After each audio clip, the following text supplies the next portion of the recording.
DYAM Tunku Ismail hadir ke latihan Harimau Malaya, tapi ada satu nama yang hilang, Arif Aiman. Kenapa bintang JDT ini tidak kelihatan? Adakah dia cedera? Atau ada rahsia lain?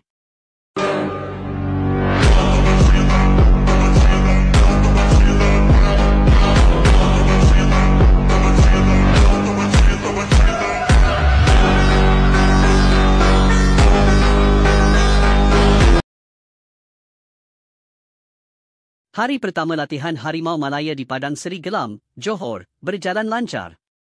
DYAM Tunku Ismail sendiri hadir untuk menyaksikan sesi latihan di bawah bimbingan jurulatih baharu, Peter Klamovski. Tapi, ada satu persoalan besar, di mana Arif Aiman? Kenapa bintang JDT ini tidak kelihatan? Mari kita selami kisah di sebalik latihan pertama ini. DYAM Tunku Ismail, pemangku Sultan Johor dan pemilik JDT, hadir ke Padang Seri Gelam untuk menyaksikan sesi latihan pertama Harimau Malaya. Baginda dilihat berbincang dengan Peter Klamovski, Rock Friend, dan barisan kejurulatihan baharu. Kehadiran baginda menunjukkan sokongan padu kepada skuad kebangsaan. Tapi, ada satu persoalan yang menggemparkan, di mana Arif Aiman. Latihan pertama Harimau Malaya berjalan lancar. Kapten pasukan, Dion Coles, sudah hadir. Faisal Halim juga kembali selepas pulih dari kecederaan. Malah, penjaga gol muda berbakat, Christian Abad, turut menyertai latihan. Tapi, satu nama yang tidak kelihatan, Arif Aiman. Kenapa bintang JDT ini tidak hadir?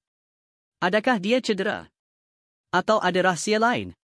Ketiadaan Arif Aiman di latihan Harimau Malaya mencetuskan tanda tanya. Pemain sayap berbakat ini dikatakan mengalami kecederaan ketika perlawanan JDT menentang Penang pada Ahad lalu. Peminat mula berspekulasi, adakah kecederaan ini serius? Atau ada sebab lain? Malah, ketiadaan Natzo Insa juga menimbulkan persoalan. Sehingga kini, tiada sebarang pengumuman rasmi dari FAM mengenai status kedua-dua pemain ini.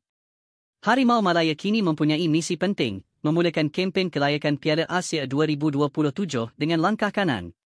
Perlawanan pertama menentang Nepal pada 25 Mac ini adalah ujian besar untuk skuad kebangsaan. Tapi, tanpa Arif Aiman dan Natzo Insa, adakah Harimau Malaya mampu menghadapi cabaran ini? Atau adakah DYAM Tunku Ismail dan Peter Klamovski mempunyai strategi rahsia?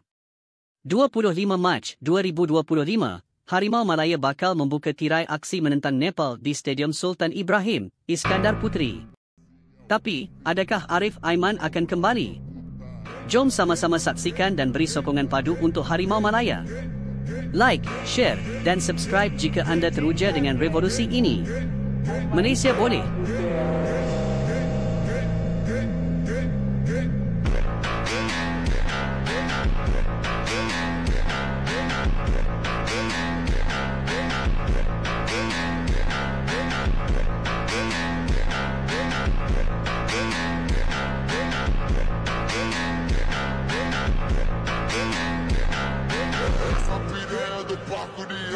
Gosta de fazer orgia. Essa novinha que tá na volanda gosta de fazer orgia.